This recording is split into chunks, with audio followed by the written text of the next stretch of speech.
രാമ രാമ രാമ രാമ രാമ പാഹിമ രാമപാദം ചേരണേ മുകുന്ദ രാമ പാഹിമ രാമ രാമ രാമ രാമ രാമ പാഹിമ രാമപാദം ചേരണേ മുകുന്ദ രാമ പാഹിമ രാമ രാമ രാമ രാമ രാമ രാമ രാമ പാഹിമ രാമപാദം ചേരണേ മുകുന്ദ രാമ പാഹിമ രാമ രാമ രാമ രാമ രാമ രാമ പാഹിമ രാമപാദം ചേരണേ മുകുന്ദ രാമ പാഹിമ രാമ രാമ രാമ രാമ രാമ രാമ പാഹിമ രാമപാദം ചേരണേ മുകുന്ദ രാമ പാഹിമ രാമ രാമ രാമ രാമ രാമ രാമ പാഹിമ രാമപാദം ചേരണേ മുകുന്ദ രാമ പാഹിമ രാമ രാമ രാമ രാമ രാമ രാമ പാഹിമ. എന്റെ കുട്ടിക്കാലം.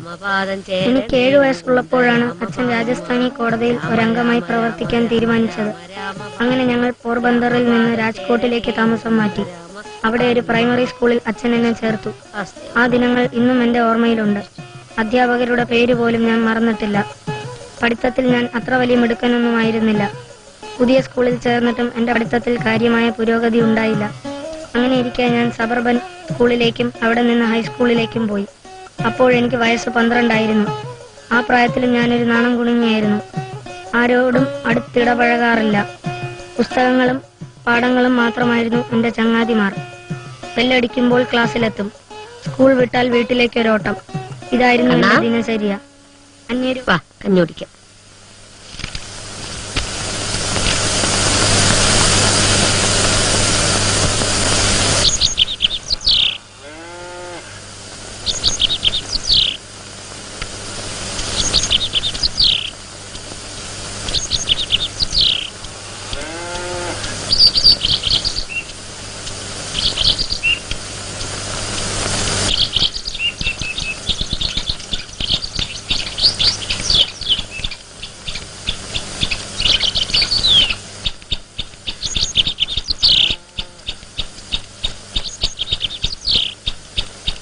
ആണ്ടി വായി നോക്കി വന്നല്ലോ. പോണ പണത്തടിയാ.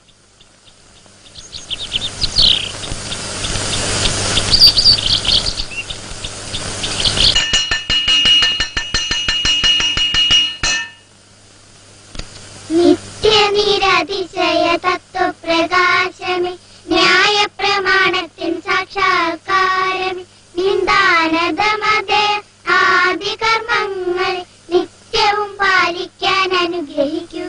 നിത്യവും പാലിക്കാൻ അനുഗ്രഹിക്കൂ. നിർഗുണ നിരാഹാരം അനന്തമാസത്തെ നിന്നിത്യശക്തിയാ മായയിൽ കൂടി സാകാര സദ്ഗുണ രൂപവും കൈക്കൊണ്ട് അജ്ഞാനമാകുന്ന തിമിരത്തെ ഭേദിച്ച് അദ്വൈത ജ്ഞാനത്തെ ഞങ്ങൾക്കു തന്നു. അദ്വൈത ജ്ഞാനത്തെ ഞങ്ങൾക്കു തന്നു. ഭാരതം എന്റെ നാടാണ്. ഭാരതം എന്റെ നാടാണ്. എന്റെ സഹോദരി സഹോദരന്മാരാണ്. എന്റെ സഹോദരി സഹോദരനാണ്. എല്ലാ ഭാരതീയരും ഞാൻ എന്റെ നാടിനെ സ്നേഹിക്കുന്നു. അതിന്റെ സമർത്ഥവും വിവിധവുമായ പരമ്പരാഗത സമ്പത്തിൽ ഞാൻ അഭിമാനം കൊള്ളുന്നു. ആ സമ്പത്തിന് അർഹനാകുവാൻ ഞാൻ എപ്പോഴും ശ്രമിക്കുന്നതാണ്. എന്റെ മാതാപിതാക്കളെയും ഗുരുജനങ്ങളെയും ഞാൻ ആദരിക്കുകയും ബഹുമാനിക്കുകയും ചെയ്യും. എല്ലാവരോടും ഞാൻ വിനയത്തോടു കൂടിയേ പെരുമാറുകയുള്ളൂ. എല്ലാ ജീവികളോടും ഞാൻ ദയാലുവായിരിക്കും. എന്റെ നാടിനും നാട്ടുകാർക്കും ഞാൻ എന്റെ സേവനം സമർപ്പിക്കുന്നു. നാട്ടുകാരുടെ യോഗക്ഷേമത്തിലും ഐശ്വര്യത്തിലും മാത്രമാണ് എന്റെ സുഖം. ജയ് ഭാരത്. ഇനി ഒരു പ്രധാന കാര്യം പറയാനുണ്ട്. ഈ സ്കൂളിന് ആദ്യമായി സ്കോളർഷിപ്പ് 5A ഉണ്ണി നേടി തന്ന വിവരം നിങ്ങളെല്ലാവരും അറിഞ്ഞിരിക്കുമല്ലോ. സ്കോളർഷിപ്പ് തുക വളരെ ചെറുതാണെങ്കിലും ഇതൊരു വലിയ അംഗീകാരമാണ്. ഈ അവസരത്തിൽ ഇത് നേടിയ ഉണ്ണിയെ അനുമോദിക്കുകയും ആശീർവദിക്കുകയുമാണ് നമ്മൾ ചെയ്യേണ്ടത്.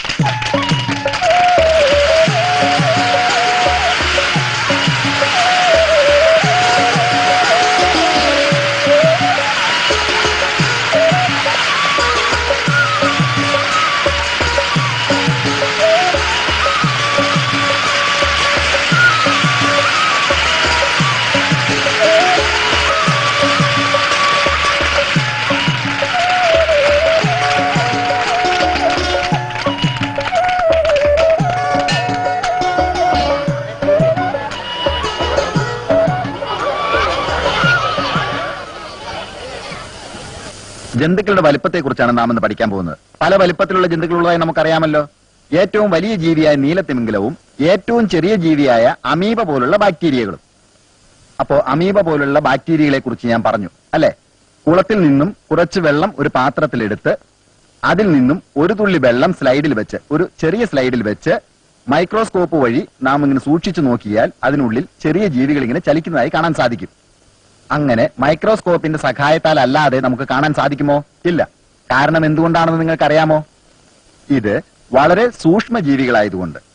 കാരണം ഇവയ്ക്ക് ഒറ്റ കോശമേ ഉള്ളൂ. മനസ്സിലായോ? ലോകത്തിലെ ഏറ്റവും വലിയ ജീവി ഏതാണെന്ന് നിങ്ങൾക്കറിയാമോ? നീലത്തിമിംഗലം. ഞാൻ മുമ്പ് പറഞ്ഞല്ലോ. കരയിലെ ഏറ്റവും വലിയ ജീവി ഏതാണ്? ആന. അങ്ങനെ പല വലിപ്പത്തിലുള്ള ജീവികളുണ്ട്. ഇതിൽ ഏറ്റവും ചെറിയ ജീവിയെ നമുക്ക് എങ്ങനെ കാണാൻ സാധിക്കും എന്നതിനെ കുറിച്ചാണ് നാം ഇപ്പോൾ പഠിച്ചത്.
എനിക്ക് എന്നോട് പിണക്കമാണോ? ഇന്നെ ഞാനൊന്നും കളിയാക്കിയില്ലല്ലോ. കളിയാക്കിയെന്ന് ഞാൻ പറഞ്ഞോ? പിന്നെന്താ മിണ്ടാത്തത്? എന്റെ അച്ഛൻ വലിയ പണക്കാരനാണെന്ന് എല്ലാവരും പറയുന്നുണ്ട്. പക്ഷെ പാട്ടി എനിക്ക് വേണ്ടി പാടുപെടുന്നത് എല്ലാവർക്കും അറിയാവുന്നതല്ലേ. എങ്കിലും ചിലര് കളിയാക്കുമ്പോൾ ഞാൻ അവരോട് പറയാം, ഇനി ഉണ്ണിയെ കളിയാക്കരുതെന്ന്. വേണ്ട, അവർ കളിയാക്കിക്കൊള്ളട്ടെ. എന്നെങ്കിലും അവർ സ്വയം കളിയാക്കൽ നിർത്തട്ടെ. എന്താ, വരുന്നില്ലേ? ഇനി പോയിക്കൊള്ളു, ഞാൻ പുറകെ വരാം.